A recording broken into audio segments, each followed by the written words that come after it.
विघ्नहर्ता श्री गणेश, श्री गणेश, श्री गणेश। अजय होने के लिए तारकासुर माता तारा की पूजा साधना आरंभ कर चुका था, तो वहीं दूसरी ओर तारकासुर की खोज में निकले कुमार कार्तिकेय का सामना अब एक महासंकट से हुआ।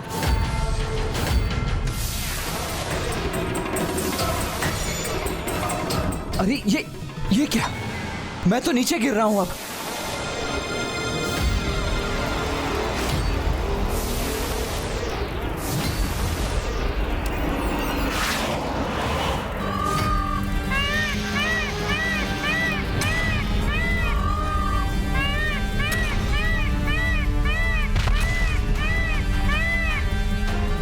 मयूर जी, आपने मुझे यहाँ अकेले नहीं आने दिया ना। मेरे पीछे आप भी आ ही गए यहाँ। मुझे आप पर गर्व है मयूर जी कि आप मेरे वाहन।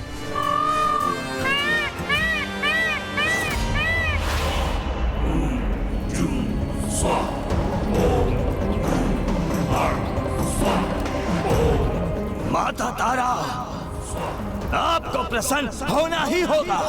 मेरी पूजा से आपको प्रसन्न होना होगा। दर्शन दीजिए मुझे माता, दर्शन दीजिए मुझे।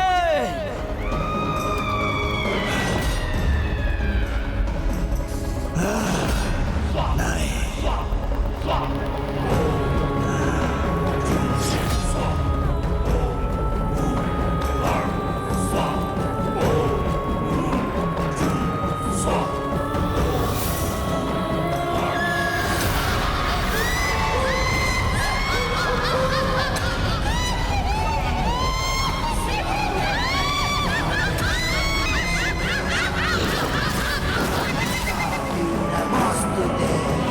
अंतकारी मृत आत्माएं एवं भयंकर पिशाच तारकासुर के मंत्रोच्चारण के कारण अपने अपने स्थान से बाहर आ गए और वो अवसर प्राप्त करते ही तारकासुर को तार तार करने के लिए तैयार है।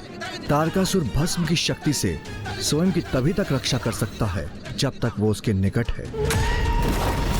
निश्चित पूजा के समय यदि उससे कोई भी भूल हुई अथवा वो भस्म से थोड़ा भी दूर हुआ तो ये आत्माएं उसे खंड खंड कर देंगी।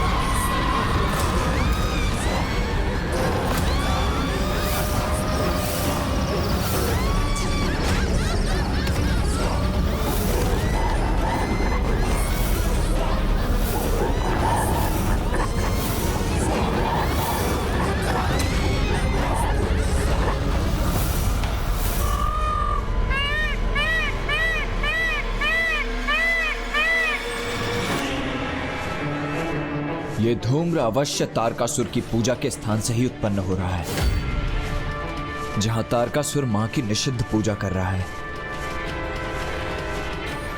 हमें शीघ्र ही वहीं जाना चाहिए। चलिए मयूर जी।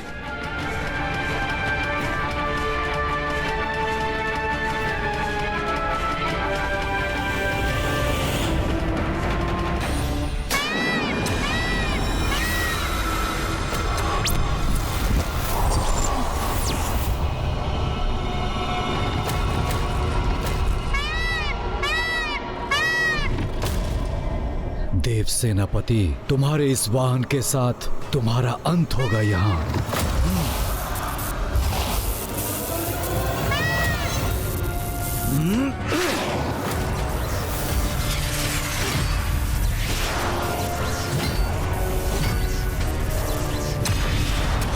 सावधान मयूर जी।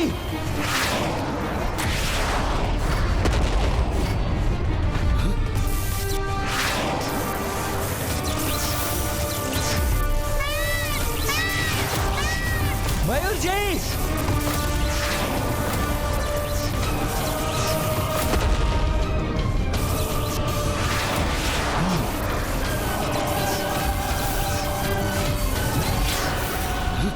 ये कौन है जो हम पर इतना भीषण आक्रमण कर रहा है?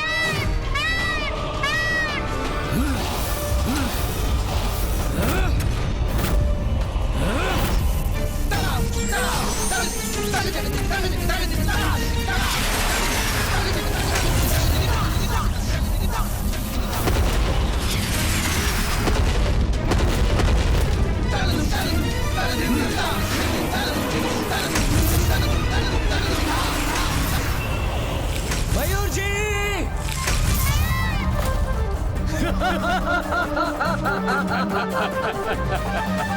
मयूर जी! भ्राता, ऐसा गिरा है ये कुमार कार्तिकेय कि अब कभी नहीं उठेगा। और इसी के साथ पिताजी का दिया हुआ कार्य अब संपन्न किया है हमने।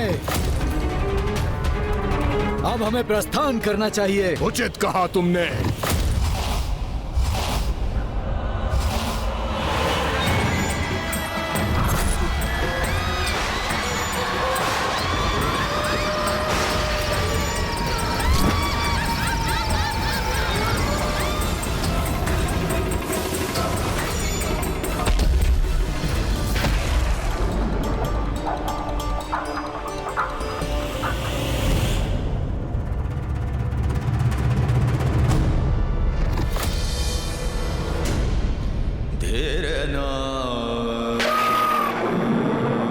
मयूर जी!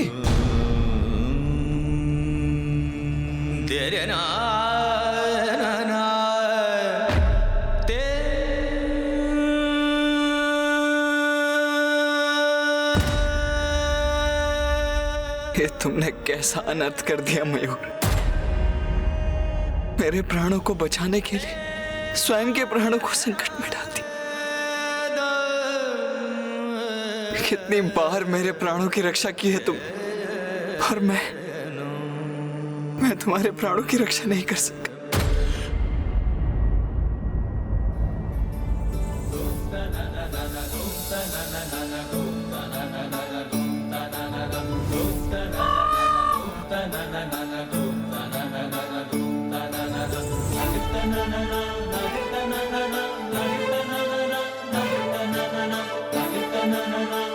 मयूर, मयूर तुम सुरक्षित हो? पुत्र कार्तिकेय,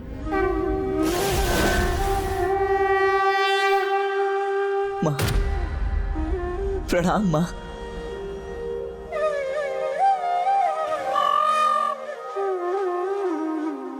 माँ देखिए ना, मेरा मयूर सर्वथा कुशल है, सर्वथा कुशल है मेरा मयूर। पुत्र, कितनी अद्भुत मित्रता है तुम्हारी और मयूर की। वो तुम्हारा वाहन ही नहीं, अपितु तुम दोनों तो एक दूसरे के कवच हो पुत्र।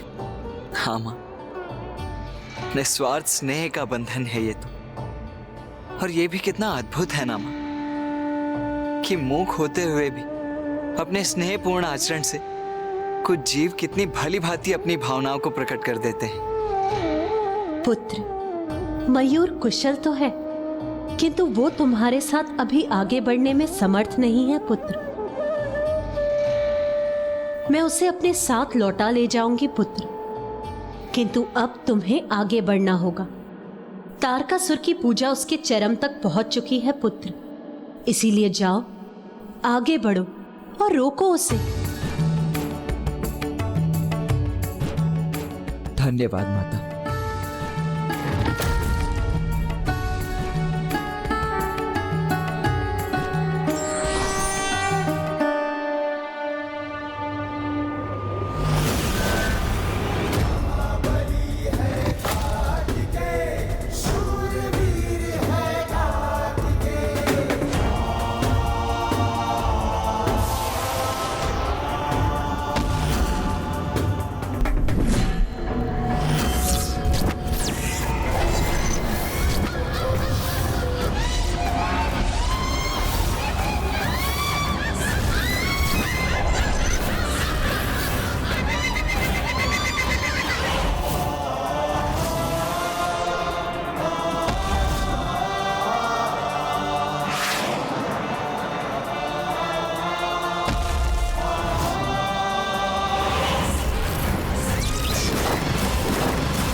यदि आप दर्शन नहीं देंगी तो मैं यही आत्मदाह कर लूंगा।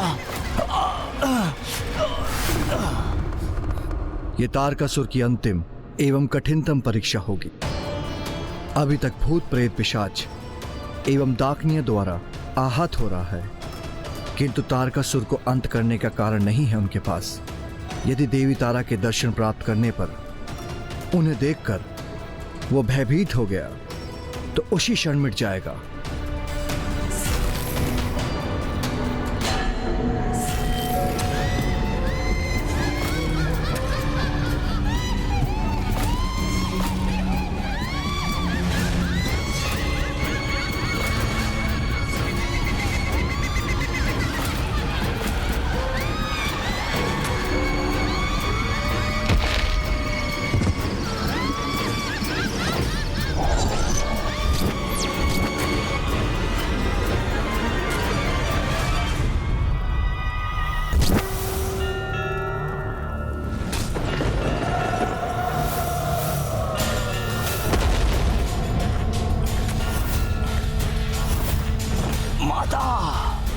तारकासुर, बोल, क्यों आवाहन किया है मेरा? माता, आप यदि मेरी पूजा से प्रसन्न हुई हैं, तो मुझे वरदान दीजिए कि मैं ऐसा सर्वशक्तिशाली असुर बन जाऊं कि सभी मेरे नाम से ही भयभीत होकर कंपित हो उठे। अपने इस रूप के अतिरिक्त एक नवीन रूप धारण करने में सक्षम होने हेतु तुम्हें इन अग्नि के लपटों में प्रवेश करना होगा। तभी तुम एक अति बलशाली विशालकाय दैत्य के रूप में परिवर्तित हो सकोगे। जाओ और जाकर इस अग्नि में प्रवेश करो। तथास्तु। धन्यवाद माता।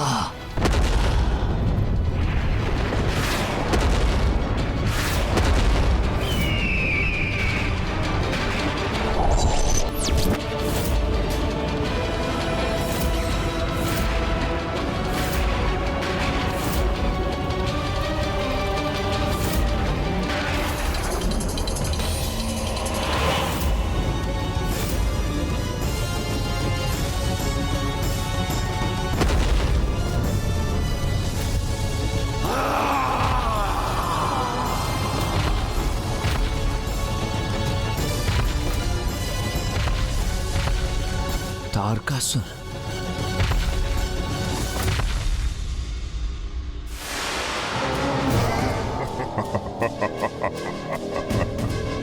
उचित समय पर आए हो देव सेनापति। तुमसे भेंट करने के लिए ही लालायित था मैं।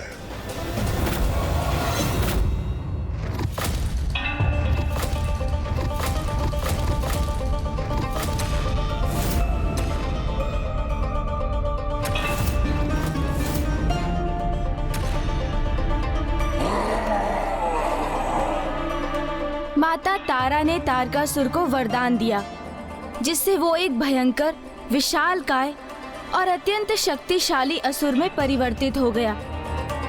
इसलिए उसका वध अत्यंत कठिन था, किंतु असंभव नहीं। किंतु तारकासुर का एक और गुप्त रहस्य था, जो उजागर होकर कुमार कार्तिकेय को स्तंभित करने वाला था।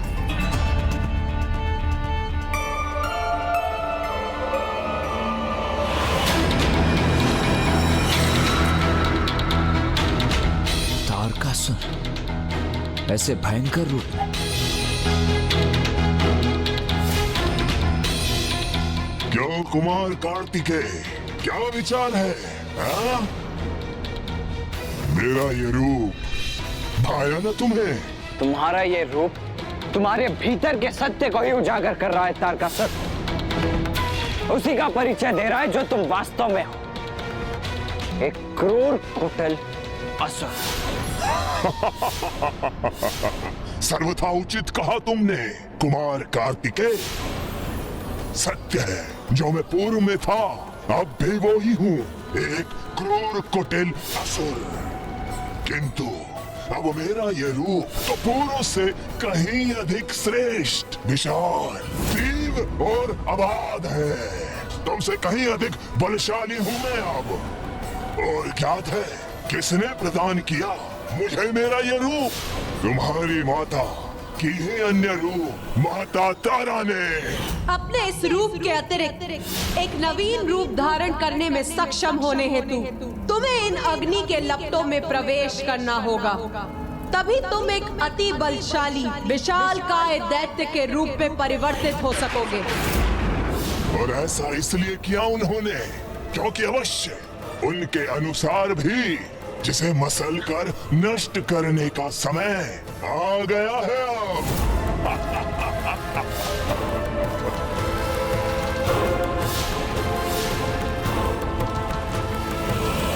तुम्हें दंडित होना चाहिए मुझसे, क्योंकि मेरी महानता के लक्ष्य में एक तुच्छ बाधा हो तुम, जिसे मसल कर नष्ट करने का समय आ गया है अब।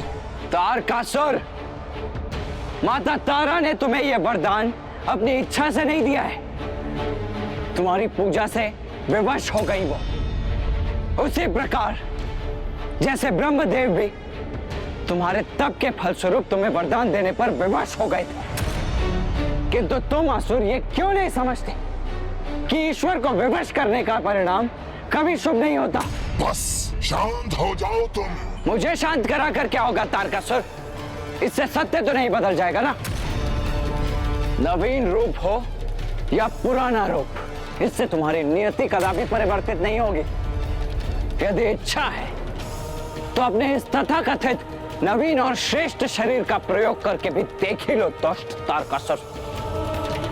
सत्य तो यही है कि मैं करूंगा तुम्हारा वध, यही तुम्हारी नियति है। बालक, मेरा उपहास, मेरा अपमान करने का दुस्साहस कैसे किया तुमने?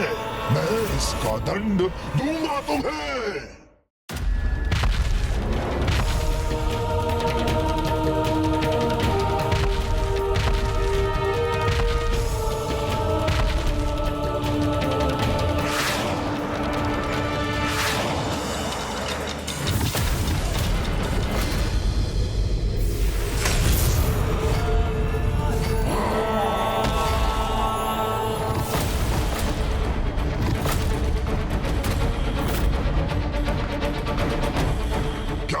कुमार कार्तिकेय, मेरे बल का परिचय प्राप्त हुआ तुम्हें? सावधान हो जाओ देव सेनापति, क्योंकि अभी तो यह मात्र आरंभ है मेरी दुष्टता और क्रूरता का।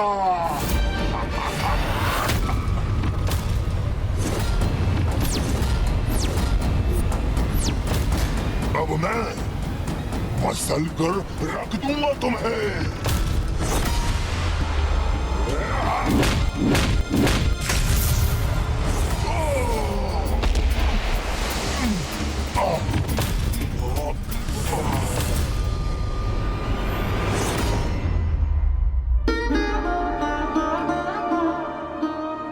क्या हुआ स्वामी? तारकासुर तो प्रत्येक रूप में कुमार कार्तिकेय के समक्ष निर्बल प्रतीत हो रहा है। नहीं प्रिय, तारकासुर के इस रूप को मां तारा का वरदान प्राप्त है। इस रूप में कार्तिकेय के लिए तारकासुर का वध करना सरल नहीं। कार्तिकेय कितनी भी बार तारकासुर का वध कर दे, वो हर बार पुनर्जीवित हो उठेगा।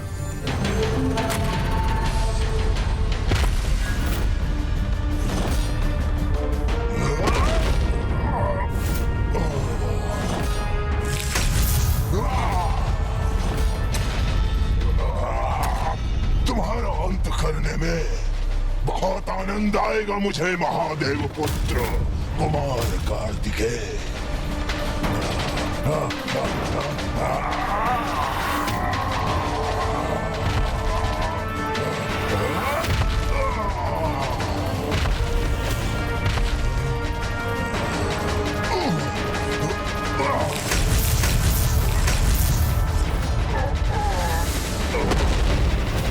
इसे स्वयं पर भारी नहीं पड़ने दूंगा मैं।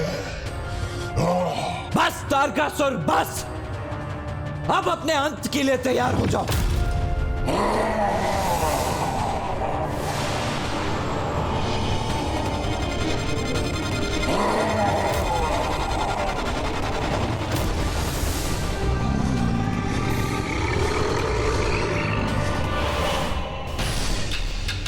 ये क्या स्वामी? तारकासुर तो अपने इस रूप में उड़ भी सकता है।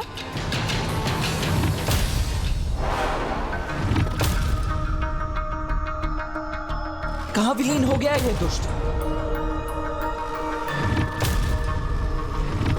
क्यों कुमार कार्तिकेय?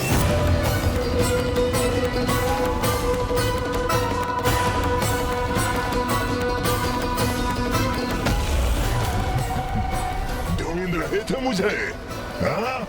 तारकासुर, तुम्हारी इस क्रीड़ा का अंत करूंगा मैं।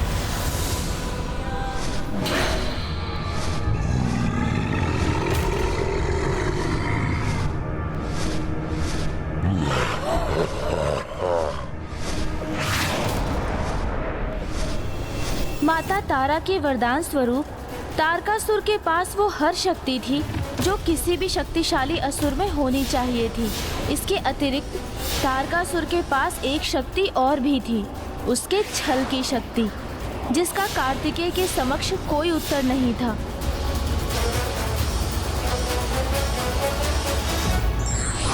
हठ से व्यक्ति मनानुकूल शक्ति तो प्राप्त कर सकता है, किंतु उसका विपरीत परिणाम भी भुगतना पड़ सकता है।